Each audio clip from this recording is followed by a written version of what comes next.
Hi everyone. So here's a question about free will that is really going to force us to get super clear about what's going on.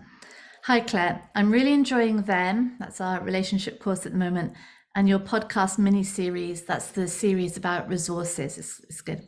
Your exquisite distinctions rock my world. Excellent. Here's a question for your podcast.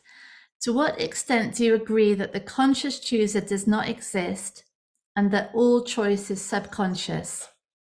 Looking forward to hearing your thoughts. Yes, 100%. Um, it can't be any other way.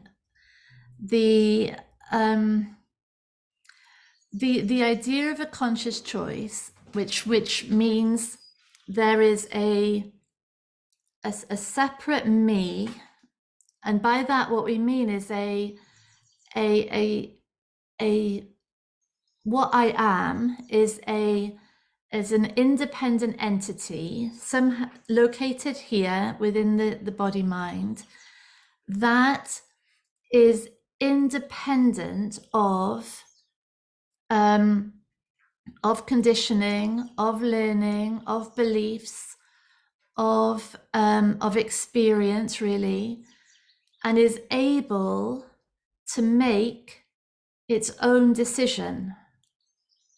So there's a me in here independently deciding.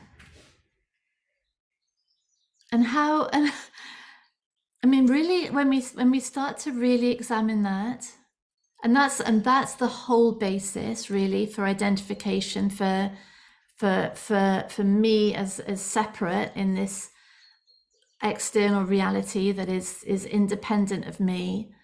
When we really start to look at choice and independence of thought, independence of decision making, we start to realize how this conscious mind. So it's really interesting, consciousness, isn't it? This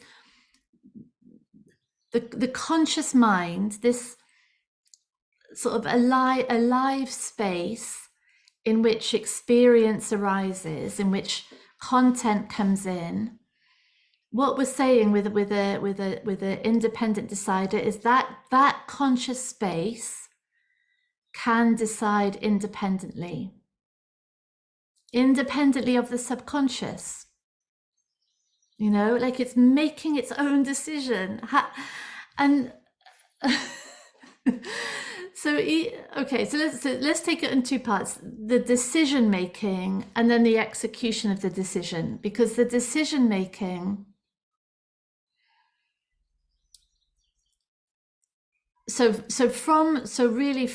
from conception, there's been, so in on conception there was a coming together of two sets of DNA, of genetic materials, genetic inheritance, and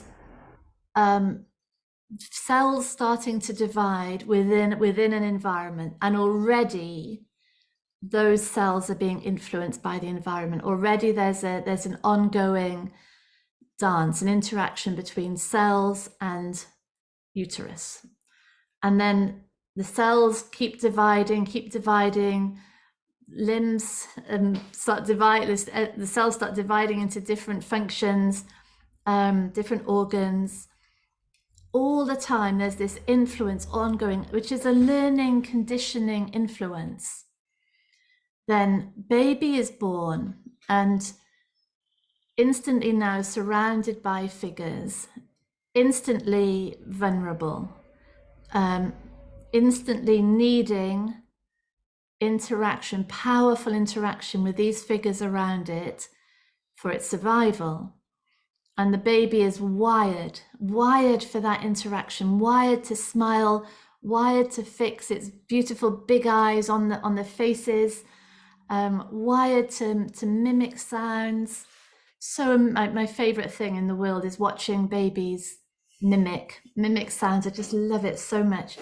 That's language. That's how language is developing. And if you think about our language, how instrumental language is in shaping thought, in shaping the actual experience of what we are. And who is acquiring the language? It's certainly not a conscious, independent decider that is saying, oh, now I'm going to learn the word for cow and the sound that the cow makes. It's not happening, is it? There's no independent decider. There's no chooser of what words are learned, of what words can be read, of how the muscles are trained to grab hold of toys and pull things off tables. There's no separate entity deciding how that happens. And yet that extraordinarily complex dance of interaction between baby and environment is forming everything. Dance between baby, environment, and genetic inheritance, forming everything. And there's no one doing that.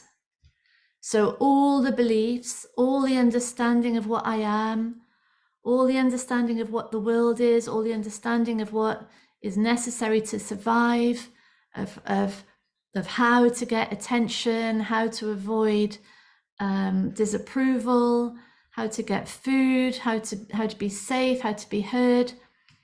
It's being formed. It's all being absorbed in this very, like, there's nothing sort of unilateral about it, is there? It's incredibly complex interaction with what's already there. And so this is the subconscious, and this is the body, really. It's happening in every cell, and that forms all actions, all words, all decisions, all choices. If you think even like me doing that is a choice, isn't it? A body mind is making a choice to move that arm. Where did that choice come from? Where are these words coming from? What is deciding to speak right now? The conscious mind is witnessing the choice. It is never, ever, ever making it. So we're in a cafe and the waiter says, would you like tea or coffee? And I would say tea always. And how is that choice being made? Or even something that I don't always say. Let's say, would you like cheesecake or a brownie? Where's that choice coming from? Like, so there's this conscious mind thinking, what do I feel like? But where's that sensation of what I feel like having coming from? It's coming from within the body, isn't it? From within the stomach, within the taste buds, maybe within the who knows where it's coming from. It could be coming from the big toenail, but the conscious mind can't make its own decision. It's a witnesser of the decision being made. So the words come out, I'd like the cheesecake. The conscious mind is hearing those words for the first time. Cheesecake, that's the choice. So choice is being made all the time, but no conscious chooser, no conscious independent entity choosing. So that's the choice. And then the execution of that choice, of that decision, again, the conscious mind's got no idea how that's happening. So there's a choice the choice is being made to say the word train. Train. The word train is being said. So the choice was made to say the word train. How is the word train being said? Really, how is the voice box vibrating? How's the tongue moving, the cheeks? How are the lips forming the word? How is it? The conscious mind just doesn't know these things, and this is our greatest confusion. Is that the identified mind, and it's so powerful. It's even like, you know, for me, I talk about this stuff all day, every day, and yet still I was like 90% of the time, this mind is like rigidly identified, rigidly ruminating over all the stuff that can't ever be known, all the stuff that looks so personal, all this stuff revolving around this idea of a separate choosing me. And it just doesn't even, it doesn't exist. So it's not that it exists and it has no control, which is the sort of other side of the pendulum, isn't it? So the conscious mind says, oh, well, I'm not making choices. Everything's just fate. It's all just happening to me. That's like control and no control is the same thing, isn't it? But we're really saying here that entity doesn't exist. It's a quirk of mind. It's a confusion of mind, which has benefits. It has benefits to,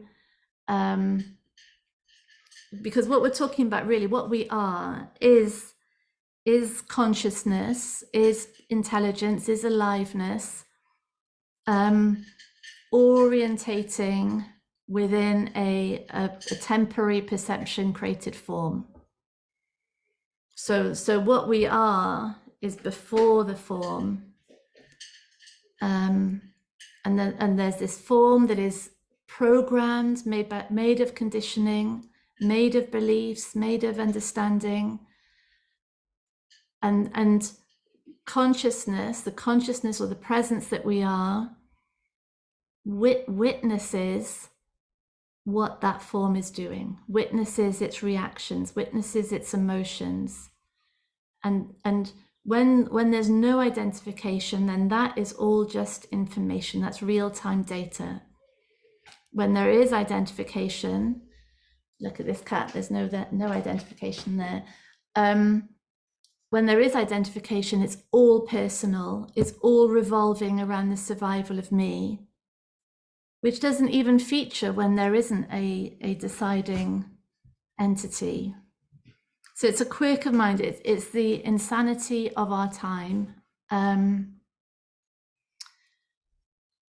There are no conscious choices. There's no choices made by the conscious mind. Choices when they make it into form, you know, when they make it into words, into behavior, are observed consciously. So there's consciousness of the choice, but the conscious mind isn't making them. It's absolutely impossible that it could make an independent choice free of the subconscious, free of what's been learned. Impossible. And yet so beguiling, isn't it? It's so it looks so real. Yeah. So thank you, everyone. Thank you for that great question. Bye.